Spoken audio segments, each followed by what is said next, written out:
lé a ó débẹ̀ sí mi. Àwa kọrin lórúkọ Jésù, orin tá a kọ láyé yìí a ó tún kọ ní ìjọba Ọlọ́run. A ò ní ṣe lásán lórúkọ Jésù. Mo kí gbogbo àwọn alága wa ẹ ṣé adúpẹ́. Mo kí ìránṣẹ́ Ọlọ́run gan. Lórúkọ Jésù a ó délé ológun. Mo fi àkókò yìí gbàdúrà fún Bọ́sẹ̀ Òwò àti ọkọ pé lórúkọ Jésù ọdún tó ń bọ̀ ọmọ wọn ni a ó fi jà dáadáa. Lórúkọ Jésù ọwọ́ yín méjèèjì ẹ ó fi gbé ọmọ ọdún. Ẹ ò ní fi gbé ọmọ sí. Lórúkọ Jésù ẹ ó jèrè ọmọ. Ẹ̀yin náà àwọn òbí yóò jèrè lórúkọ Jésù. Adúpẹ́ lọ́wọ́ mọ́mì wa, adúpẹ́ lọ́wọ́ dáàdì wa, ilé ológo dáàdì a ó débẹ̀ sí i. Àwọn ọmọ yìí àtàwọn àti àwa ní lórúkọ Jésù a ó sọ ọjọ́ fún yín. A ní lórúkọ Jésù.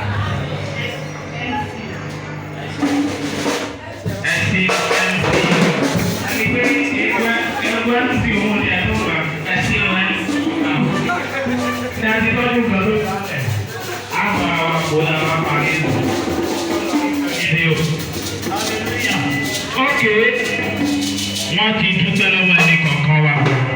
Yọ ẹ pàṣẹ ọ́kídé ìtura yẹn wọ̀. Ìyá gbàdúrà orúkọ Jésù. Ìjìnlẹ̀ ìfẹ́ Ọlọ́run ìyanu agbẹ́yìnká. Alpha àti Omega ìbẹ̀rẹ̀ àti òkú. Ẹ̀bínísẹ́rì wà rèé nígbà tá a bẹ̀rẹ̀. Nígbà tí ètò ìjọsìn ń lọ, ẹ̀yin náà ni. Nígbà tí a parí, ẹ̀yin náà ni. Olúwa gba ọpẹ́ wa. Òyinú òyòjú ẹ̀jẹ̀ ó kọ́ ẹnikẹ́ni. Ẹ jẹ́ kí ètò ìjọsìn tòní kó dúró lójijì. Ẹ gba ìfẹ́ òkùnkùn láàyè láti wá sí ìmúṣẹ.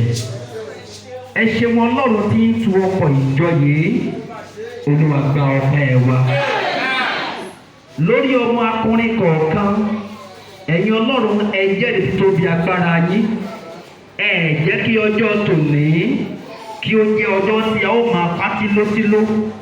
Ọlọ́run á yìn ọ́ nítorí pé ẹ ó tún tẹ̀síwájú nínú jíjẹ́ olótìtọ́ yín pẹ̀lú wa.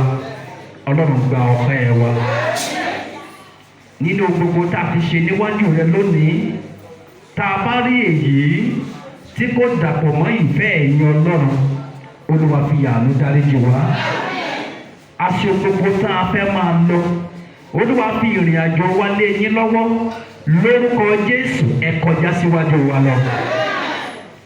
Ọlọ́run bíi tí ilẹ̀ ti ń pòǹgbẹ fún ẹ̀jẹ̀ nínú ìrìn àjò ọ̀sẹ̀ yìí, nítorí pé nínú ìrìn àjò ọ̀sẹ̀ yìí la ó rí kọjá sínú oṣù tuntun. Lórúkọ Jésù Ọlọ́run má jẹ́ ẹsẹ̀ wọ́n wọ ibi tá ó lọ tá ò ní padà wá sílé. Olúwa jọ̀ọ́ nínú àánú rẹ má jà lọ síbẹ̀. Nígbà tí a ó máa rántí ọjọ́ tòní, orúkọ Jésù Olúwa jẹ́ ká máa fi ògo fún orúkọ rẹ o. Gbogbo àwọn tí wọ́n ti ná owó, tí wọ́n ti ná ohun ìní wọn fún ètò tí òní láti fi gbé orúkọ yín ga, ìrọ́pò lórúkọ Jésù Olúwa kó fi rọ́pò fún ọ yín. Ẹ̀yin ẹgbẹ́ akọrin tẹ́ ẹ ti lo àkókò yín tẹ́ ẹ lo ara yín nítorí pé kí ọjọ́ tòní kí ó bá lè yẹ yín. Lórúkọ Jésù Ọlọ́run tó tún agbára yín ṣe. Ibi gíga tí Ọlọ́run ní fún ẹnì kọ̀ọ̀kan yín lórúkọ Jésù ẹ ó kọjá síbẹ̀. Ní ìjọba Ọlọ́run ìyìn ni yóò kù nínú àwọn ẹgbẹ́ akọrin tí ó máa ní Ọlọ́run. Lórúkọ Jésù a ó wà níbẹ̀. Ní ọjọ́ ìkẹyìn orin wa ò ní burú. Kò sóhun tó pé jù wípé lẹ́yìn tí a bá parí ìrìn àjò wa láyé yìí ká wà níjọba Ọlọ́run. Tẹ́nìkan bá ń bẹ níbí yìí lónìí tó sì jẹ́ ẹlẹ́sìn lásán tí ìgbàlà Kristi ò tí ì ní ìtumọ̀ nínú ayé rẹ̀, Ọlọ́run jọ̀ọ́ irú ẹni bẹ́ẹ̀ bí ó ti ṣe ń jáde lọ, Olúwa farahàn fún un.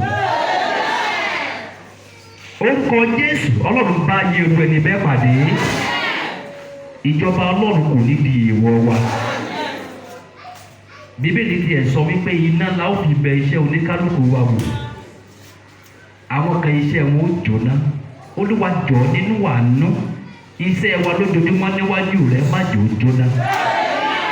Mú wa délé sinmi. Ìjọ yìí lórúkọ Jésù Olúwa máa tẹ̀síwájú.